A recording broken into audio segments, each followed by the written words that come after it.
Once upon a time later called the Dawn Age, there was a land called Westeros. It was inhabited by a race of adorable little people called the Children of the Forest and all their magical friends. Alas, right next to Westeros was Essos, which was a bit bigger, but also a bit shit. So a group of humans named the First Men decided to cross the body of land to the south called the Arm of Dawn and take Westeros for themselves. The children said, well, fuck, and used powerful magic to destroy the arm, but it was too late because a fuck ton of First Men were already there with their big bronze swords and they started wiping out the children.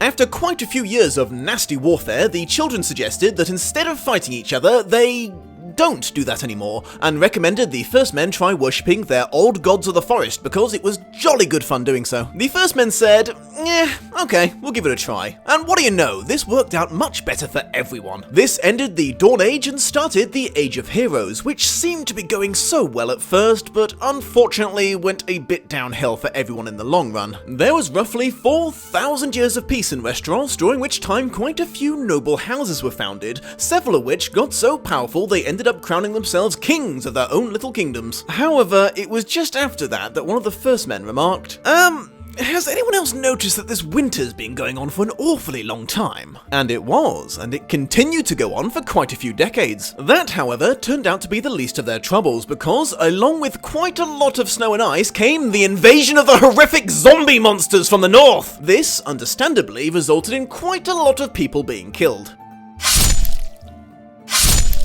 Said killing went on until the First Men and the children figured out that a substance called dragonglass or obsidian was surprisingly effective against the new invaders, which, incidentally, they decided to name the Others when they were in a hurry, or the White Walkers when they were feeling more dramatic. The braver of the First Men decided to form a boys' club called the Night's Watch, who waged war against the White Walkers in Westeros in an attempt to save all living kind. After a big old scrap called the Battle for the Dawn, the Others were successfully defeated and driven all the way back up north. Keen to avoid a repeat performance of this, the First Men started building a very big fucking wall to keep the Others out, and the Night's Watch agreed to keep an eye on it from then on. Things went okay for a bit after that, aside from a slight hiccup when one of the Lord Commanders of the Night's Watch went a little mad, declared his love for a sexy White Walker woman, and started calling himself the Night King, attempting to lead the Night's Watch in his own little invasion. Fortunately, the current King Stark of the North and the current Wildling King Beyond the Wall decided that this was probably not something that should be a thing, so teamed up to kill him.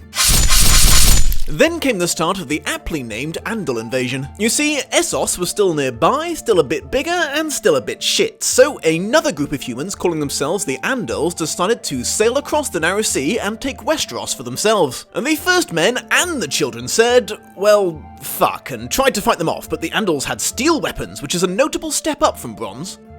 All of the First Men kingdoms in Westeros eventually fell under Andel control, except for the North, which was having none of it! No. Fuck off. Fuck off. Fuck off! Eventually, the Andal said, fine, it's too bloody cold up there anyway, you can keep it, First Men, and they divided the southern half of the continent up into 6 kingdoms, and that's how things stayed for another few thousand years. Until a group of people called the Targaryens showed up. Strangely, the Targaryens came from Valyria, which is one of the few parts of Essos that wasn't a bit shit, and was in fact pretty cool because it had blacksmiths that could forge magic swords using Valyrian steel, and, more importantly, had motherfucking dragons! Despite this abundance of awesome things, a young gentleman named Aegon Targaryen took his family and their armies and left Valyria, which was quite fortunate for them because shortly later, Valyria exploded.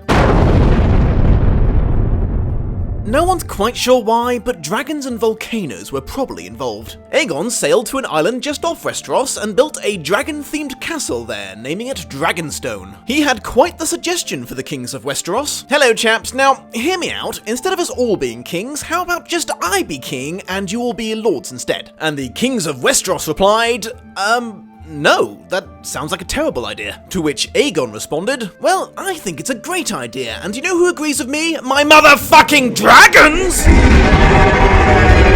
One by one, the kings were either wiped out or realised that they really did prefer being lords after all and teamed up with the Targaryens. That is, all of them except the ones in Dorne, who were having none of it! Fuck off! Oh, don't be silly, said Aegon. I've got motherfucking dragons!